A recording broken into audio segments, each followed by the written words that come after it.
কুয়াতলায় এতগুলো বাসন পড়ে আছে দেখতে পাচ্ছ। এখন বাজে 7টা 52। আর কাজের বউ যে আজকে কাজ করতে আসবে না সেটা আমাকে বলেনি, অনেক মানে 7-8 দিন আগে বলেছিল যে মানে ওর বোনের জন্মদিন, তো সেদিনে বিকেলবেলা আসবে না, কিন্তু আমাকে যে আজকে বলে যাওয়া দরকার ছিল সেটা বলেনি। আর আমারও মনে ছিল না যে আজকে সে দিনটা, তো আমি তো জানতামই না, তাহলে দুটো বাসন ধুয়ে রাখতাম যতগুলো প্রয়োজন ছিল।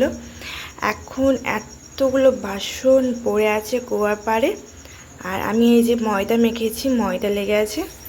তো আমি ভাবছি যে কয়েকটা বাসন ধুয়ে নেব, কারণ বাসন আমার প্রচুর আছে, কিন্তু এতগুলো বাসন যদি থাকে কালকে সকালবেলা তো আরও বাসন হয়ে যাবে রাত্রেবেলায় খাওয়ার দাওয়ার জন্য। তো কালকে কিন্তু একদম বাসনগুলো ভালো করে তাহলে ধুতে পারবে না। তো এমনিতে তো ভালো করে বাসন ধোয় না, কীরকম দাগ টাগ লেগেই থাকে। তো আমি ভাবছি যে কয়েকটা থালা আর দুটো বাটি ধুয়ে নেব।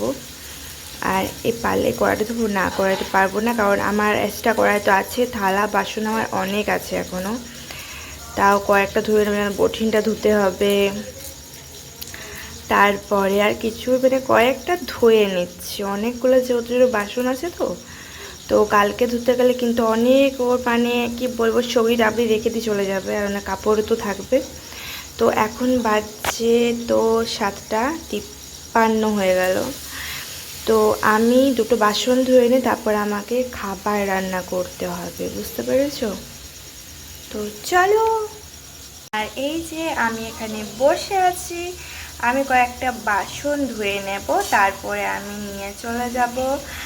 আর আমি এখানে এই যে টেবিলটাতে বসে বসে বাসন মাজবো, কারণ পায়ে জল ছিটা পেলে আমার পাগুলো কীরকম লাগে, কাজ করে। তো সেই জন্য আমি দুটো থালা আর দুটো বাটি মাটি ধুয়ে নিই। আর কালকে কখন আসবে কে জানে, কালকে সকালবেলা একদম ভোর 6টার সময় চলে আসছে কাজে। আমি উঠবার আগে কাজ থেকে একদম চলে যাচ্ছে, আর যেমন পাচ্ছি কাজ করে নিচ্ছে। কি আর বলা যাবে, কাজের বউকে কিছু বলা চলবে না, তোমার না হলে কাজই করবে না, জানো তো। এবার আমার কঠিনটা ওখান থেকে আনতে হবে। কত সমস্যা। চলো টাটা বাই বাই, আমি এখন দুটো বাসন ধুই।